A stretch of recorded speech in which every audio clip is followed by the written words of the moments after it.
All right, guys, the Utah Jazz just made another trade. Well, they didn't just make it. It was a few days ago, but I was out sick. But I'm here now. Let's talk about it. Was it a good trade? Was it a bad trade? It might have been a bad trade. Let's talk about it. It's the Hoops Nerd Show.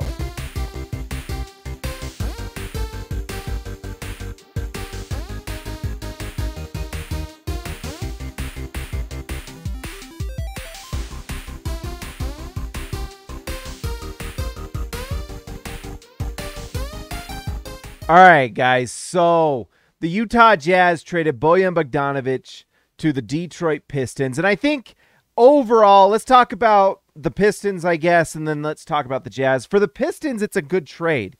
You didn't have to give up really much at all. Kelly Olynyk and Saben Lee for Bojan Bogdanovic. I mean, Bojan Bogdanovic is a starting level wing, and I know it's not a long contract, and he is older, so there's a little risk there just in terms of his durability and just how long you have him. But Bojan Bogdanovic will bring elite wing shooting to the Detroit Pistons. He's not a great defender.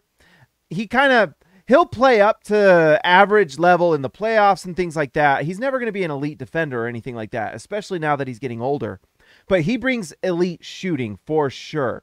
And that's something I love for this Pistons team. With Cade Cunningham, Jaden Ivey, this team is going to be a blast to watch. And bringing in Bojan Bogdanovic, just a veteran player who knows how to hit shots. He can get you 20 points a game. Like, that's the thing that Pistons fans are going to love. Is Bojan Bogdanovic will come and you'll have nights where he'll go like 4 for 6 from 3. He'll hit like 3 or 4 inside shots and just score 20 points. And it'll seem easy. He's a good free throw shooter.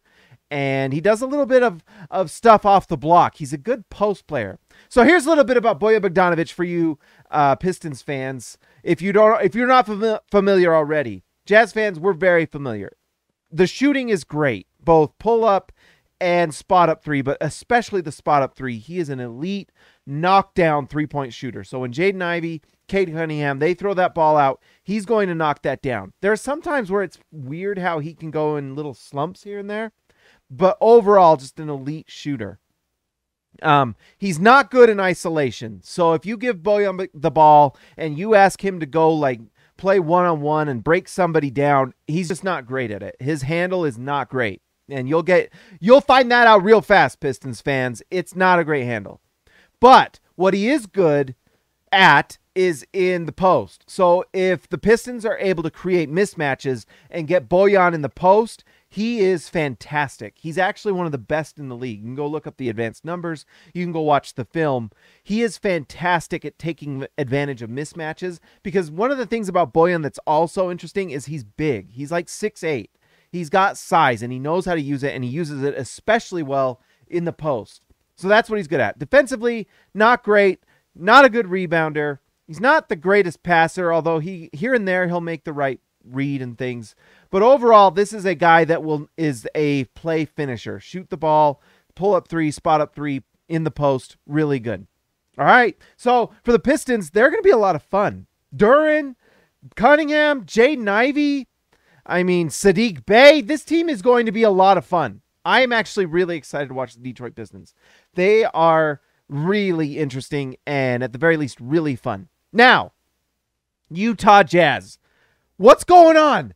Why didn't they get a first-round pick? It's a good question. I don't know. We had been told through multiple reports and multiple reporters that the Jazz had set their price for Bojan Bogdanovic at a first-round pick, and they were in talks with the Los Angeles Lakers to somehow bring Russell Westbrook, and Bojan Bogdanovic was going to be a part of that. At some point, the Jazz said, you know what? We have to make a move. The thing about this Jazz team is the culture was so bad last year. Quinn Snyder, goodbye. Not missing that guy one bit. Donovan Mitchell, Rudy Gobert, all the drama between those two. Rudy Gay, by the way, we haven't even talked about Rudy Gay and the cancer he was in the locker room, not showing up. This Jazz team, on top of doing a rebuild and cleaning everything out, is also trying to build a new culture from the bottom up. And if you have Bojan Bogdanovic on the team coming in the locker room and you have him wanting minutes, I'm not saying Bojan Bogdanovic is someone that would have a bad attitude in the locker room, but he is a veteran player that wants to be on a winning team. He's in his early 30s. He obviously wants to play for a contender. The Pistons are going to be a playoff team next year, is my prediction. And Bojan Bogdanovic does not want to be on a team that's trying to go this way. He wants to be on a team that's contending. And that's just a recipe for bad locker room chemistry. You don't want that. Plus, you want to open up room for Lauri Markkanen, Ochai Agbaji. You want these guys to have minutes on the floor to develop. This Jazz team is not going to win a ton of games next year, but what they do want is to see what they got with Markkanen. They want to see what they got with Ochai Agbaji. Guys, I'm excited. We get to watch these guys play, this young talent. And you wouldn't get to watch them play if Bojan's on the floor, because Bojan's just a better player at this moment. You can't have it. So that's why they made the move. And they needed to do that coming into training camp, right? I mean, Stanley Johnson, you want to give him a chance to play. He's not playing if Bojan Bogdanovic is on the team. So this gives these guys a chance to play. A lot of minutes are going to be spread out amongst these guys. We'll see what the actual starting lineup is when the season comes. But at the wing, you at least give these guys a chance to play. And that's what you want to see. You don't want to be watching Bojan Bogdanovic score 25 points and get you a win against like the Oklahoma City Thunder midway through the season. Who does that help? It doesn't help Bojan, and it doesn't help the Jazz. The Jazz are trying to lose while also develop, and Bojan's trying to contribute to a winning team. So that's why they made the trade. Now, I think every Jazz fan can agree that getting Kelly Olynyk and Saben Lee is not an exciting trade. You did not win the trade. It does help the Jazz financially. It ensures that they're going to be below the cap. It is going to help keep them safe from repeater tax and luxury tax and all those things. It helps them because it creates a $6 to $7 million trade exception that they can use that actually matters. The Jazz can use some of these trade exceptions during the year. By the way, they still have one from Joe Ingles' trade. So they can use these during the year to bring on contracts, because guess what, guys? Here's the thing. This is just the beginning. The Jazz are in a 2 to 3 year rebuild right now. This is the beginning. This is one move of a ton of interconnected moves. And yes, it would have been nice to get a nice first round pick, but you weren't going to get it. Even if the Jazz do the Westbrook trade and the Lakers decide that they want to give the Jazz 2 unprotected first round picks, that means you're bringing on $47 million a year of Russell Westbrook, and you either have to waive that or just have that on the books. And the Jazz didn't want to do that. I would have done that. That's something I would have liked to do, but it's not my money, and I'm not in the front office, And I bet the Jazz probably do that if those 2 first-round picks unprotected were offered. It sounds like that. I mean, obviously, that wasn't on the table. So the Jazz had to pivot. They had to get this done before training camp to make sure the culture is good. And it is what it is. It sucks. We're spoiled, Jazz fans. You're spoiled. You're a spoiled bunch. All of you. All of you are a spoiled bunch of Jazz fans. You got so many first-round picks, you don't know what to do with them.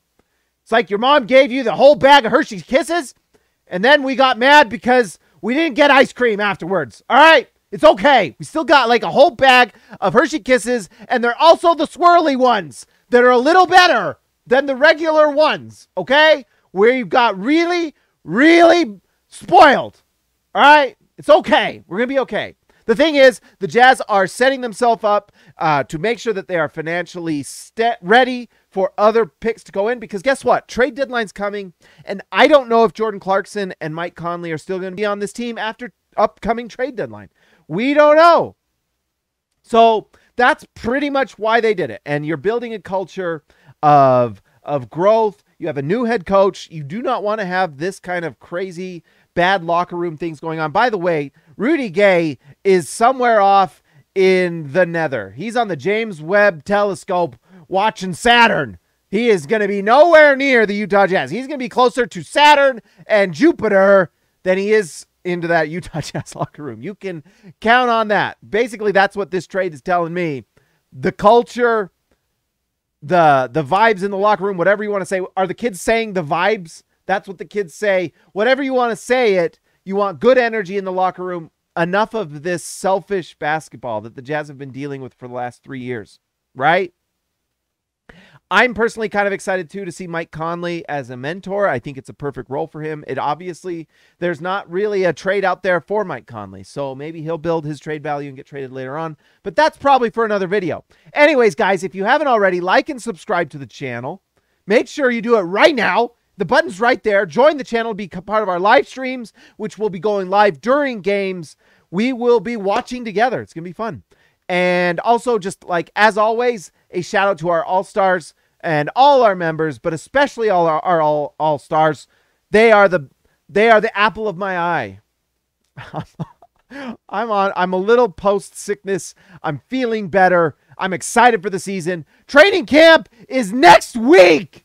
Talk to you next time.